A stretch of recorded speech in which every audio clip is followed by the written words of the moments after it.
بسم اللہ الرحمن الرحیم نحمده ونصلی علی رسولہ الکریم۔ عزیز طلباء، بعض فقہا کا قول ہے اور یہ امام محمد رحمۃ اللہ علیہ کی طرف بھی منسوب ہے کہ من لم یعرف اہل زمانہ فہو جاہل۔ جو شخص اپنے زمانے سے باخبر نہ ہو،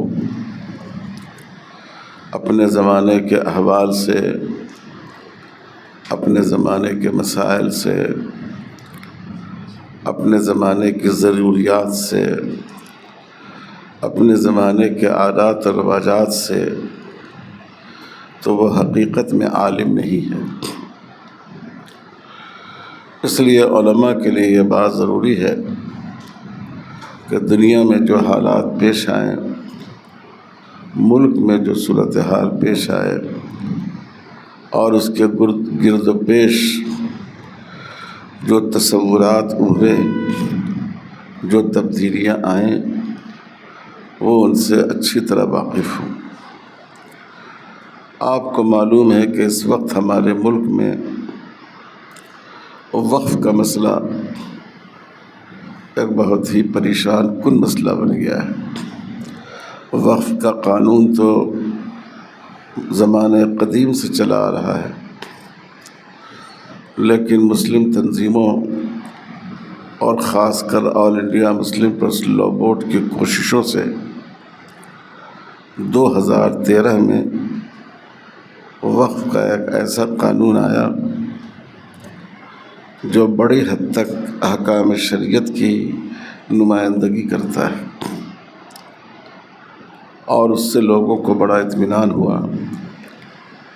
بہت سی وقف کی مغصوبہ جائیدادیں واگزار کی گئیں، لیکن RSS نے عرصہ سے اس پر سوال اٹھا رکھا تھا، اور اب اس نے غیر معمولی تبدیلیوں کے ساتھ اور سوچی سمجھی سازش کے تحت ایک قانون کا مسودہ اس نے 2024 میں پیش کیا،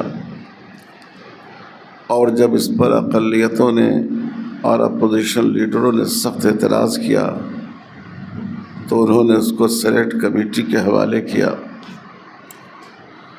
اور سلیکٹ کمیٹی میں اپوزیشن نے جتنے اعتراضات داخل کیے تھے اس کو یکسر مسترد کر کے 2025 میں پھر اس بل کو پیش کیا، اور عددی طاقت کی بنیاد پر بہت ہی معمولی اکثریت سے اس کو پاس کرا لیا۔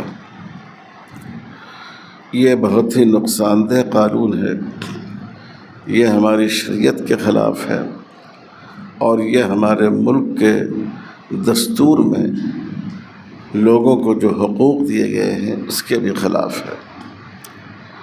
اس لیے all India Muslim personal law board یہ لڑائی لڑ رہا ہے کہ حکومت اس قانون کو واپس لے، ورنہ ہماری مسجدیں، ہمارے مدرسے، ہمارے قبرستان، ہماری عیدگاہیں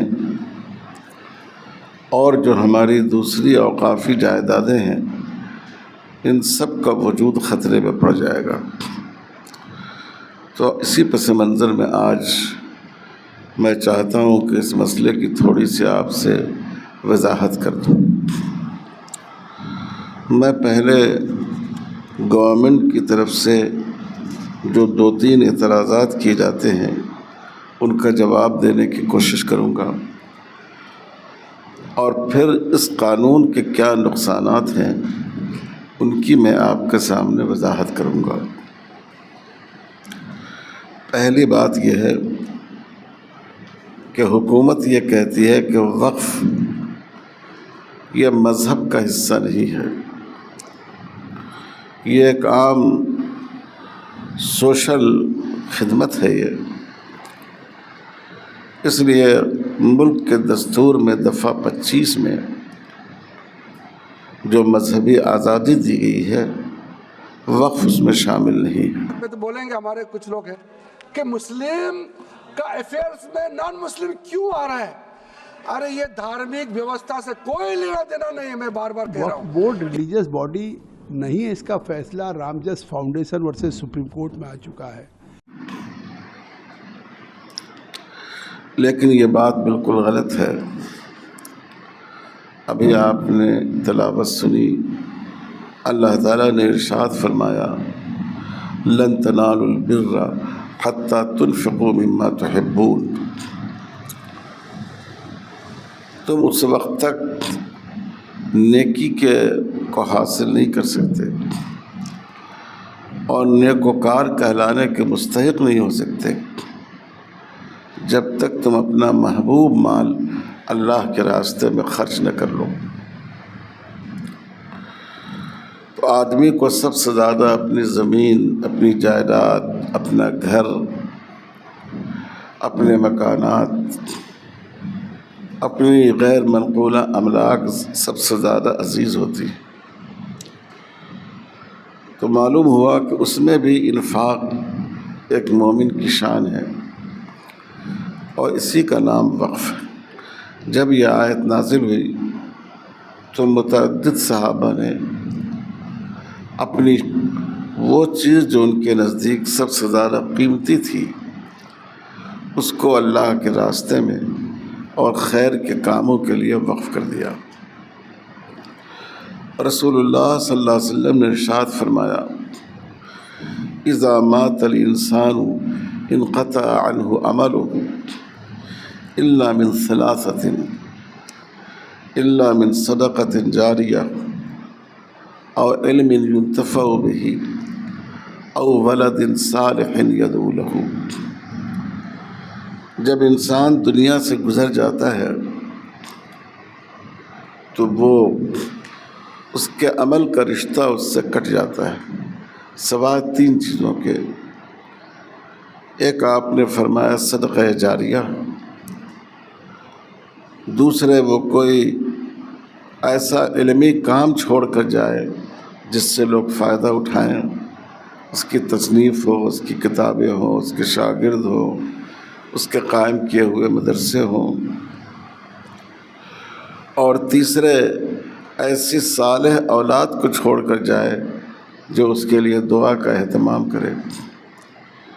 تو اس میں جو پہلی چیز حضور نے فرمائی صدقۃ جاریہ، نیکی اور بھلائی کا ایسا کام جس کا نفع جاری رہے، اس کے بعد بھی اس کا سلسلہ چلتا رہے، یہی وقف کی حقیقت ہے۔ تو اس لیے وقف کی ہدایت خود حضور صلی اللہ علیہ وسلم نے بھی دی ہے۔ یوں تو وقف پہلے سے چلا آ رہا ہے، کعبۃ اللہ ہے، حرم مکی ہے، یہ سیدنا حضرت ابراہیم علیہ السلام کا وقف ہے، لیکن اس امت میں سب سے پہلا وقف خود حضور صلی اللہ علیہ وسلم نے فرمایا ہے۔ جب آپ مکہ سے ہجرت کر کے مدینہ تشریف لائے تو آپ کو معلوم ہے کہ مسجد کے لیے حضور صلی اللہ علیہ وسلم نے ایک باغ خریدا جو 2 یتیم بچوں کا تھا، اور انہوں نے اپنی طرف سے مفت دینے کی پیشکش کی تو آپ نے اس کو قبول نہیں کیا اور فرمایا ثامنونی بہذا الحائط، اس باغ کی قیمت مجھے بتاؤ۔ اور پھر آپ نے اپنی جیب خاص سے اس کی قیمت ادا فرمائی اور اس کو مسجد کے لیے وقف کر دیا۔ یہ صرف مسجد کا وقف نہیں تھا بلکہ ملٹی پرپس وقف تھا، کیونکہ مسجد نبوی میں اصحاب صفہ کی تعلیم بھی ہوتی تھی، آنے والے مسافرین کا قیام بھی ہوتا تھا، ان کی رہائش بھی ہوتی تھی، بعض غزوات کے موقع سے مریضوں کی مرہم پٹی کا کام بھی وہاں ہوا۔ تو یہ ایک ایسا وقت تھا جو نماز کے لیے بھی تھا، اعتکاف کے لیے بھی تھا، تعلیم کے لیے بھی تھا، اور دین کی دوسری ضرورتوں کے لیے بھی تھا۔ یہ خود حضور صلی اللہ علیہ وسلم نے یہ وقف فرمایا۔ پھر اس کے بعد ہمارے فقہاء نے اور مورخین نے لکھا ہے کہ تمام بڑے بڑے صحابہ نے اوقاف کیے ہیں۔ حضرت ابو بکر صدیق رضی اللہ تعالیٰ عنہ، حضرت عمر فاروق، حضرت عثمان غنی، حضرت علی مرتضیٰ، ام المومنین حضرت عائشہ صدیقہ، حضرت فاطمہ الزہرا، حضرت عمرو بن عاص، حضرت عبداللہ بن زبیر اور بہت سے صحابہ رضی اللہ تعالیٰ عنہم۔ علامہ قرطبی نے اپنی تفسیر میں اسی آیت کے ذیل میں ان وقف کرنے والے صحابہ کا ذکر کیا ہے، اور ان میں بہت سارے وقف خود حضور صلی اللہ علیہ وسلم کی حیات طیبہ میں ہوا ہے۔ وقف کا باضابطہ جو اصول مقرر ہوا وہ حضرت عمر کے وقف سے۔ حضرت عمر کو خیبر میں بہت ساری زمینیں ملی تو وہ حضور کی خدمت میں حاضر ہوئے اور عرض کیا کہ یہاں جو مجھے زمینیں ملی ہیں اس سے بہتر میرے پاس کوئی مال نہیں ہے۔ تو ان کا منشا یہ تھا کہ میں اس کو صدقہ کر دوں۔ حضور صلی اللہ علیہ وسلم نے فرمایا کہ ایسا کرو کہ اگر تم چاہو تو اصل زمین کو باقی رکھتے ہوئے جو اس کا نفع ہے اس کو صدقہ کر دو، یعنی زمین پر تو تمہاری ملکیت باقی رہے، تمہارا تصرف باقی رہے، لیکن اس کی پیداوار، اس کا نفع تقسیم ہو جائے۔ البتہ لا یباع اصلها ولا یوہب ولا یورث، اس کو بیچا نہیں جائے، کسی کو گفٹ نہیں کیا جائے، اس میں وراثت جاری نہیں ہو، وہ زمین ہمیشہ کار خیر کے لیے وقف رہے۔ تو اب آپ دیکھیے وقف ثابت ہے قرآن مجید سے بھی، وقف ثابت ہے حدیث سے بھی، اور وقف کے درست ہونے پر امت کا اور بالخصوص صحابہ کرام کا اجماع و اتفاق ہے۔ اور جب وقف کے بارے میں تصور یہ ہے کہ وقف کرنے کے بعد انسان خود اس کا مالک باقی نہیں رہتا ہے، براہ راست اپنے مالک و خالق کو اس کا مالک بنا دیتا ہے، تو یہ کیسے کہا جا سکتا ہے کہ مذہب سے اس کا تعلق نہیں ہے؟ یہ ویسے ہی ایک رفاہی اور چیریٹی کا کام ہے۔ دوسری بات آپ نے اخبارات میں پڑھی ہوگی کہ بی جے پی کے لوگ کہتے ہیں کہ مسلمانوں کا حال یہ ہے کہ جس زمین پہ انہوں نے ہاتھ رکھ دیا وہ کہتے ہیں کہ یہ زمین وقف کی ہو گئی۔ لاکھوں ایکڑ لینڈ وقف بورڈ کے نام پر ناجائز طریقے سے قبضہ کرنے کا کام ہوا تھا، اس میں کسی غریب کا کلیان نہیں ہو رہا تھا۔ یہ بالکل جھوٹ ہے۔ آپ فقہ کی کتابوں میں پڑھیں، وقف کے درست ہونے کے لیے جو پہلی شرط رکھی گئی ہے وہ یہ ہے کہ جس چیز کو وقف کر رہا ہے وہ اس کا مالک ہو، وہ اس کا مکمل مالک ہو۔ ان یکون الواقف حرا مالکا، واقف اس کا مالک ہو۔ اگر کسی شخص نے کسی کی زمین غصب کر لی، قبضہ جما لیا، اس کا وقف درست نہیں ہوگا۔ ولا یصح وقف الغاصب المغصوب، اس لیے کہ وقف کے لیے مالک ہونا ضروری ہے۔ یہ تمام فقہا کا متفقہ قول ہے۔ یہاں تک کہ اگر کوئی شخص یہ کہے کہ فلاں زمین کی بات چیت چل رہی ہے، اگر میں اس کا مالک ہو جاؤں تو یہ زمین وقف ہوگی، تو کیا ایسا مشروط وقف درست ہوگا؟ امام مالک رحمۃ اللہ علیہ کے ہاں جب وہ اس چیز کا مالک ہو جائے گا تو وقف اس پر ثابت ہو جائے گا،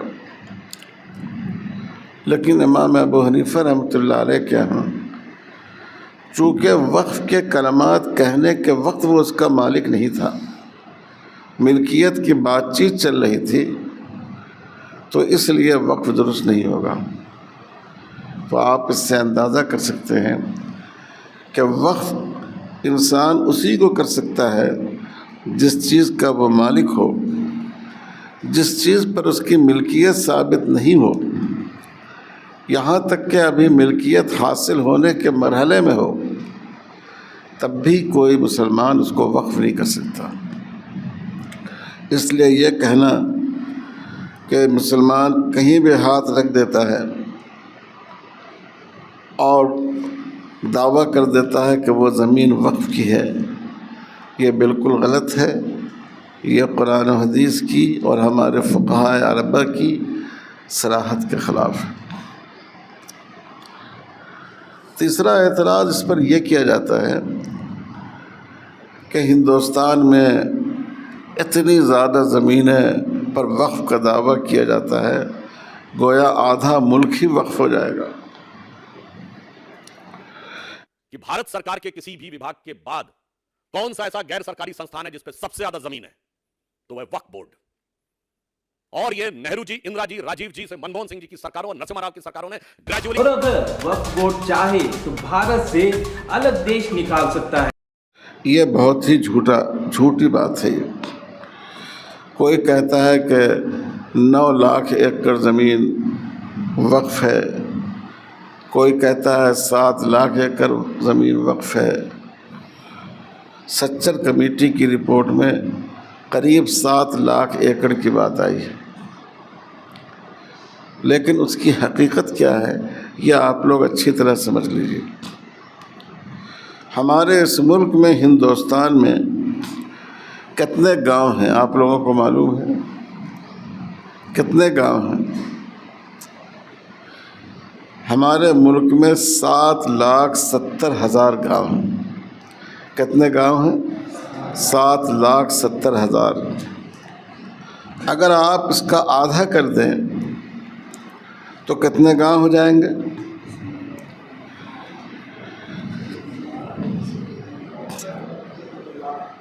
تین لاکھ، جی 3,85,000 گاؤں ہو جائے گے۔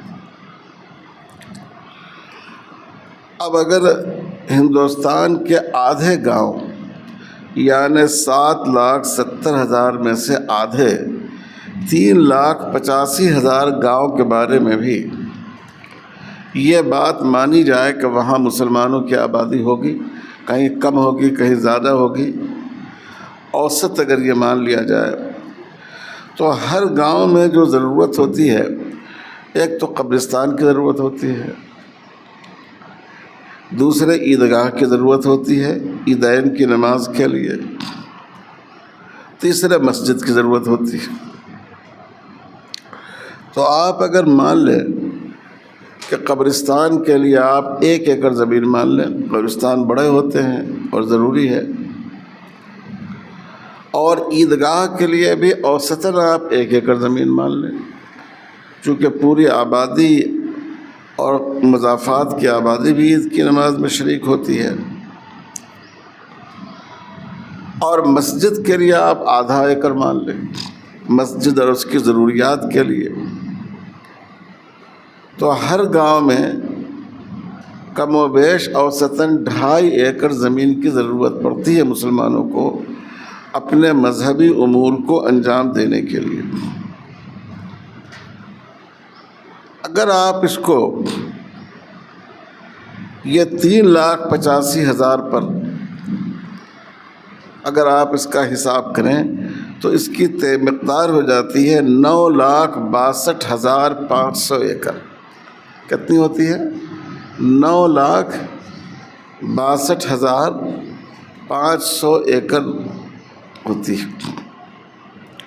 تو ملک میں مسلمانوں کو اپنی بنیادی فرائض کو انجام دینے کے لیے، عید کی نماز پڑھنے کے لیے، مردوں کی تدفین کا انتظام کرنے کے لیے، 5 وقت کی نماز ادا کرنے کے لیے اگر دیکھا جائے تو اوسطاً 9,62,000 زمین کی ضرورت ہے۔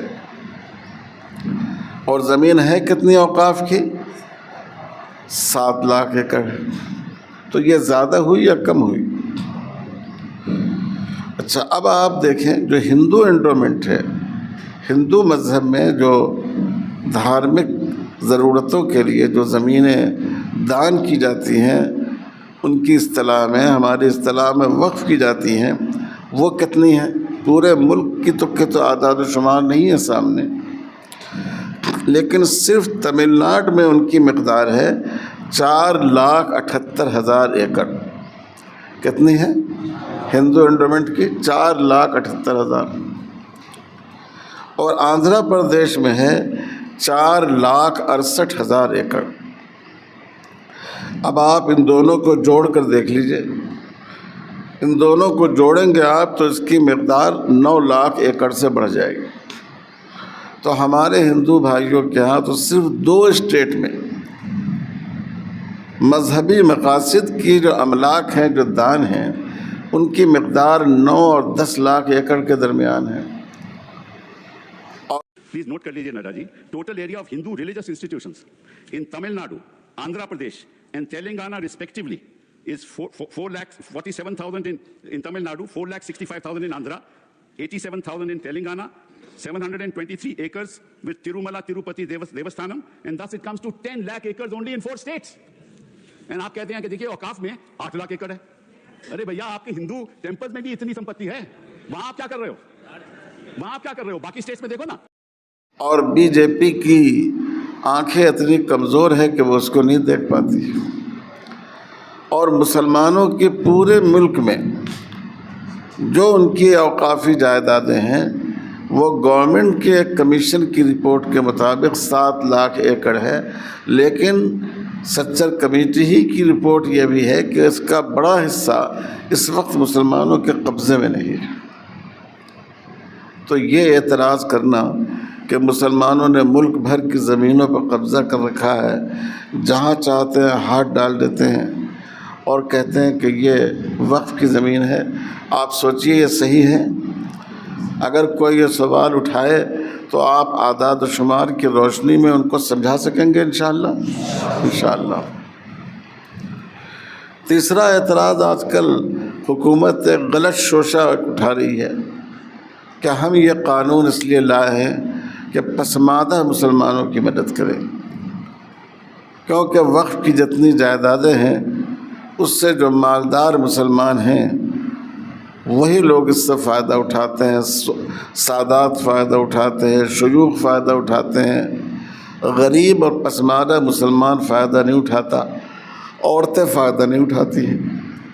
سنی بھی رہیں گے، بوہراس بھی رہیں گے، آگا کانکس بھی رہیں گے، مسلمانوں میں جو بیکورڈ ہے، پچھڑے لوگ ہیں وہ بھی رہیں گا، اور ساتھ ساتھ میں مہیلا بھی رہیں گے، اور ایکسپرٹ نان مسلم بھی رہنے کا پروویژن رکھا گیا.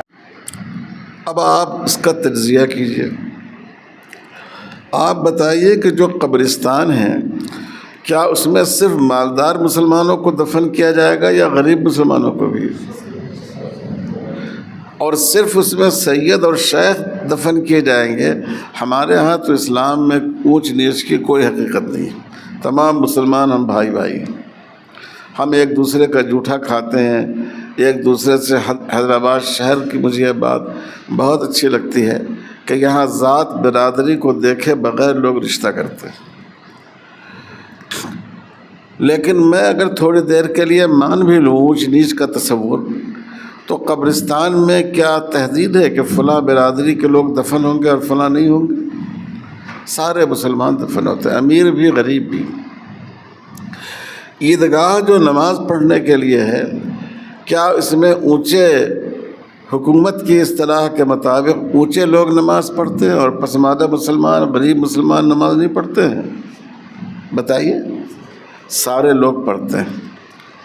ہمارے ہاں جو مسجدیں بنتی ہیں، کیا اس سے صرف مسلمانوں کے اونچے اور مالدار لوگ فائدہ اٹھاتے ہیں، غریب لوگ اس میں نماز نہیں پڑھ سکتے، اعتکاف نہیں کر سکتے؟ بالکل جھوٹ ہے حکومت کا. جتنی چیزیں ہمارے ہاں اوقاف کی ہیں، اللہ کا شکر ہے، وہ تمام مسلمانوں کے لیے کھلے ہوئے ہیں.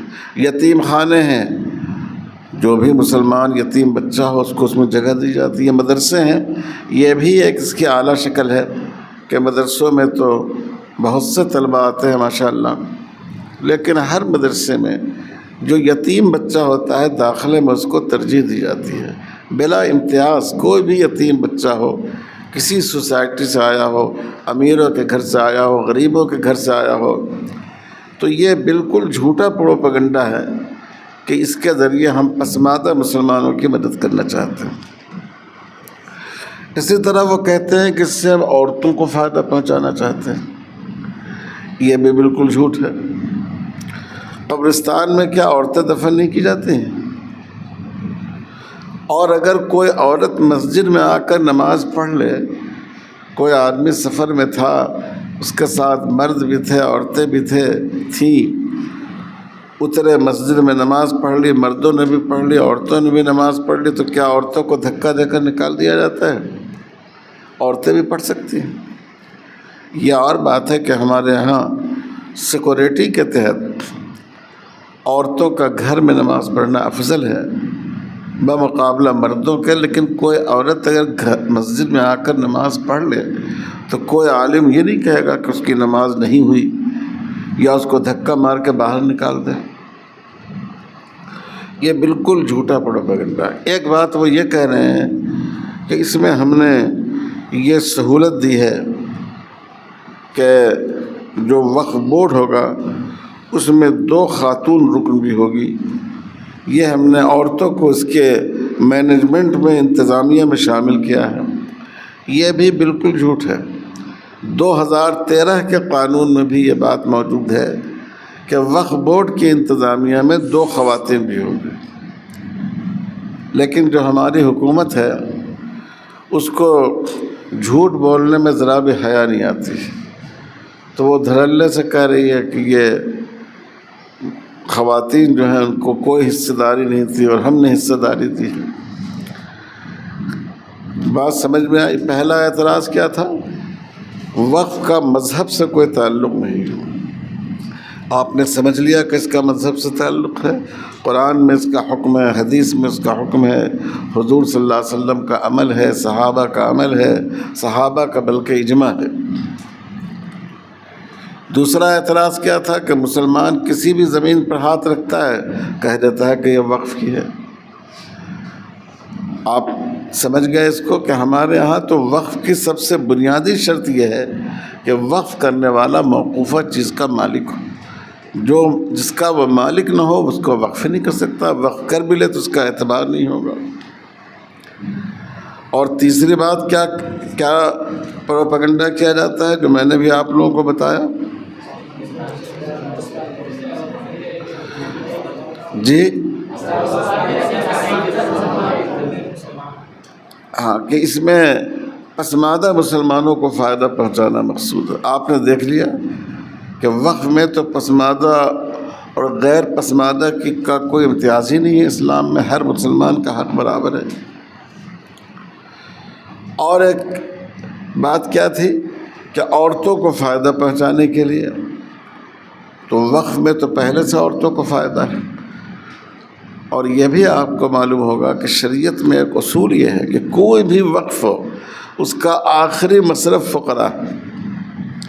ایک زمین قبرستان کے لیے وقف کی گئی، اب اس میں مردے دفن نہیں ہوتے ہیں، قبریں بالکل بوسیدہ ہو گئی، ختم ہو گئی، وہاں پر سے مسلمان آبادی ختم ہو گئی، تو اب اس زمین کا مصرف جو ہوں گے وہ مسلمان فقراء ہوں گے، اس کی آمدنی محتاج مسلمانوں پر خرچ کی جائے گی۔